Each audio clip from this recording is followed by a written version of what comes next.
नेत्र बंद रहते हैं, आप कह रहे हो मेरे 3 नेत्र हैं, आप 3 नेत्र से तीनों नेत्र तुम्हारे बंद रहते हैं, तो फिर ये संसार के लोगों को तकलीफ आती है, कष्ट आता है, बेचारा जल चढ़ाने आता है, पूजन करता है, अभिषेक करता है, अनुष्ठान करता है, पूजन करता है, तो इनके मन की दशा को आप कैसे देखेंगे? शंकर भगवान कहते हैं मेरे 3 नेत्र केवल मेरे चेहरे पर नहीं है, मेरे 3 नेत्र एक बेलपत्री में भी समाये हैं, मेरे 3 नेत्र एक त्रिशूल में भी समाये हैं, मेरे 3 नेत्र जलाधारी में भी समाये हैं, मेरे 3 नेत्र एक शिवालय में समाये हैं, मेरे 3 नेत्र जब मंदिर के अंदर प्रवेश करता है, दहली चढ़ता है, उस समय पर मेरा दूत मणिभद्र उन 3 नेत्रों से देख लेता है। मैं अकेला अगर नेत्र बंद कर बैठ भी जाता हूं, तो जब वो बेलपत्री का स्पर्श करता है, स्पर्श कर जब मुझे समर्पित करता है, उतनी देर में तो मैं समझ जाता हूं कि यह क्यों आया है, किस लिए आया है, क्या चाहता है।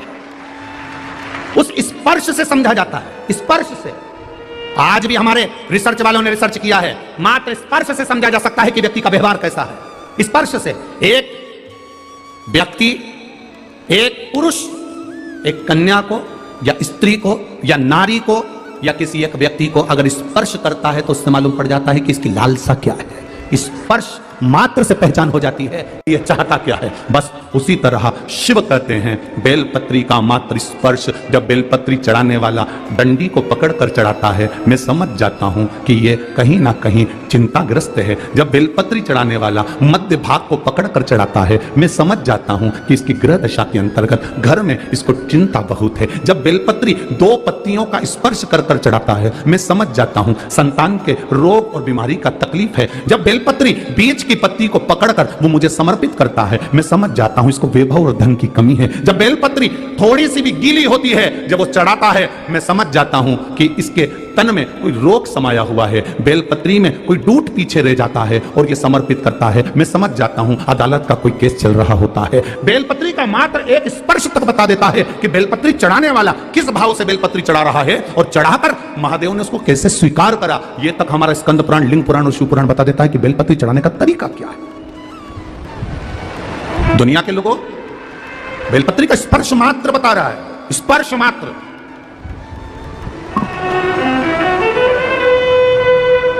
केवल स्पर्श। क्यों? घर के मंदिर में और बाहर के शिवालय में, बाहर के मंदिर में एक अंतर होता है। घर के मंदिर में और बाहर के मंदिर में एक अंतर होता है। घर के मंदिर में जो शंकर का शिवलिंग होता है, उसके ऊपर जलाधारी नहीं लगाना पड़ती। क्या नहीं लगाना पड़ती है? देखिए आपने, किस किसने देखी है? हाथ उठाओ, देखिए आप लोगों ने। वो शिव जी के शिवलिंग पर बूंद बूंद जो पानी टपकता है ना ऊपर से, जलाधारी रखी रहती है। घर के मंदिर में जलाधारी की जरूरत नहीं पड़ती है, पर बाहर, घर के बाहर जो शिवालय हैं, मंदिर हैं, उसमें जलाधारी की जरूरत पड़ती है। जलाधारी की जरूरत पड़ती है। घर के मंदिर में जलाधारी नहीं चाहिए।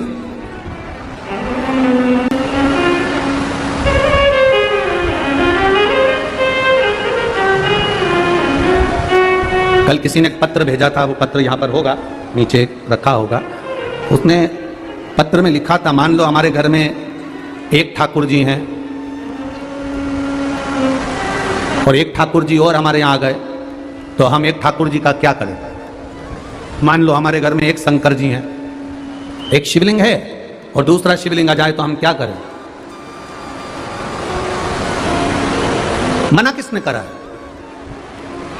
शिवलिंग ठाकुर जी 2 भी हो गए तो कोई बात नहीं, शंकर जी 2 हो गए, 3 हो गए, कोई बात नहीं, कोई बात नहीं। शिव शिव सब एक है, ठाकुर ठाकुर सब एक है। राम जी की 10 मूर्ति भी हो जाए तो राम राम एक है।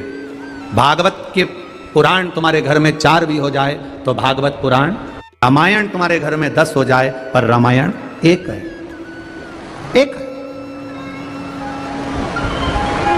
क्या घर में 2 ठाकुर जी रख सकते हैं? क्या घर में 2 शिवलिंग रख सकते हैं? रखो। मना किसने करा कि मत रखो? कौन मना कर रहा? करो भजन भगवान का, भगवान की अविरल भक्ति में डूबो, पर ढोंग और प्रपंच से दूर। ढोंग प्रपंच के चक्कर में बिल्कुल मत पड़ना। ढोंग की जिंदगी जीने से अच्छा है कि ढंग की जिंदगी जी लो और राम नाम, कृष्ण नाम, शिव नाम ले।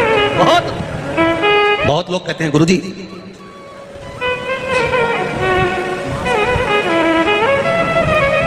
दो पौधे, एक शमी का एक बेलपत्र का, भूल से भी बेलपत्री के पौधे के नीचे से, बेलपत्री के वृक्ष के नीचे से अगर भूल से भी, तुम्हें नहीं मालूम कि यह बेलपत्री का पेड़ है, तुम्हें नहीं मालूम कि बेलपत्री का पौधा है, तुम्हें नहीं मालूम कि बेलपत्री का वृक्ष है, भूल से भी चलते चलते भी तुम्हारी ट्रैक्टर, तुम्हारी ट्राली, तुम्हारी गाड़ी, तुम्हारा बखर, तुम्हारा बेल, तुम बेलपत्री के पेड़ की छांव में से भी अगर निकल कर चले जाते हो तो दिन भर में अगर 100 पाप भी हो जाते हैं तो पल भर में धुल जाते हैं। एक बेलपत्री के वृक्ष के नीचे से, एक बेलपत्री के वृक्ष की छांव से, एक बेलपत्री के वृक्ष की मात्र टहनी की छैया से हमारे कोटि कोटि पाप समाप्त हो जाते हैं। आप सबसे इस कोटेश्वर धाम की पावन धरा से एक निवेदन करना चाहूंगा, पूरे आस्था चैनल के श्रोताओं से, फेसबुक यूट्यूब के श्रोताओं से, और जितने लोग यहाँ कथा सुन रहे हैं, बारिश का समय आए तो एक बेलपत्री का पेड़ बड़ा कर कर उसको कहीं रोड के किनारे अवश्य लगाओ। कोई निकल कर जाएगा, उस पर छांव पड़ गई तो उसका कल्याण हो जाएगा। वृक्षारोपण में बेलपत्री का वृक्ष अवश्य लगाइए। 2 वृक्ष की छांव और 2 वृक्ष का दर्शन हमारे जीवन को सुख दे जाता है।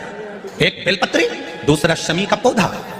शमी का वृक्ष तुम्हारे घर में बड़ा मत लगाओ, पर शमी का पौधा जब तक तुम्हारे इस हाथ की आकृति का रहे, उसमें से तुम पत्ती तोड़ो मत तोड़ो, उसमें से कुछ तोड़कर तुम शिव जी को चढ़ाओ मत चढ़ाओ, भले तुम बाहर जाकर टूटा हुआ लेकर जाओ, पर घर के बाहर, घर के कमरे में नहीं, हॉल में नहीं, घर के अंदर नहीं। तुम्हारा घर चारों तरफ से हो जाता है, 4 कमरे, हॉल, किचन, लेटरिन, बाथरूम सब पूर्ण कंप्लीट हो जाए, उसके बाद जो तुम्हारे जगह बचे, घर से जब तुम बाहर निकलो तो बाहर की ओर जाते समय, अगर तुम्हारे निकलते समय तुम्हारा सीधे हाथ की ओर अगर शमी का छोटा सा पौधा लगा है तो ये निश्चित है कि तुम जिंदगी में कभी किसी अदालती कोर्ट केस में, कभी प्रशासनिक आदि केस में, कभी किसी गलत जगह पर जिंदगी में नहीं फंस सकते, आप उससे बाहर ही निकल जाएंगे।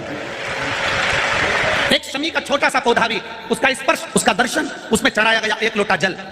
शमी 3 देवताओं को सबसे ज्यादा प्रिय है। पहला देवाधिदेव महादेव, दूसरा शनि महाराज, तीसरा श्री गणेश जी महाराज। श्री गणेश जी क्योंकि शमी की शादी करने वाला कौन था? कौन इनको विवाह करे? अभी आगे आप कथा में सुनेंगे, शमी और मंदार की कथा जब आएगी, शमी और आंकड़े के फूल की, सफेद फूल, नीला फूल, गुलाबी फूल आंकड़े का जो होता है, मंदार का होता है, उसका वर्णन जब आएगा आप उसमें श्रवण करेंगे। एक शमी का पौधा, तुम घर से बाहर निकल रहे हो, हाँ ये जरूर है कि जो फ्लैट में रहने वाले हैं वो इस पौधे को नहीं लगा पाएंगे, क्योंकि जब दरवाजे से निकलते हैं तो अंदर गच्ची होती है, गैलरी होती है, तो कैसे लगाएं घर के बाहर? हाँ, आप डायरेक्ट निकल रहे हैं और आपका पौधा घर के बाहर लगा हो तो बात दूसरी, छोटा सा गमले में, ज्यादा बड़ा नहीं, छोटा सा, ज्यादा बड़ा हो जाए तो उसको कहीं और लगवा दो, छोटा। घर से निकलते समय सीधे हाथ पर अगर शमी का पौधा, आप निकल रहे हैं और आपका राइट हैंड है, सीधा हाथ है, घर के बाहर शमी का पौधा है, प्रतिदिन का अगर आपका नियम बन गया कि शमी को देखकर घर से बाहर निकल रहे हो, जिंदगी में कभी कांटे तुम्हारे जीवन में आ ही नहीं सकते, कोई रोड़ा आएगा ही नहीं, बढ़ जाओ। यही रह गया, शमी में शनि भी है, शमी में गणेश भी और शमी में शिव भी है। कल एक कथा चल रही थी,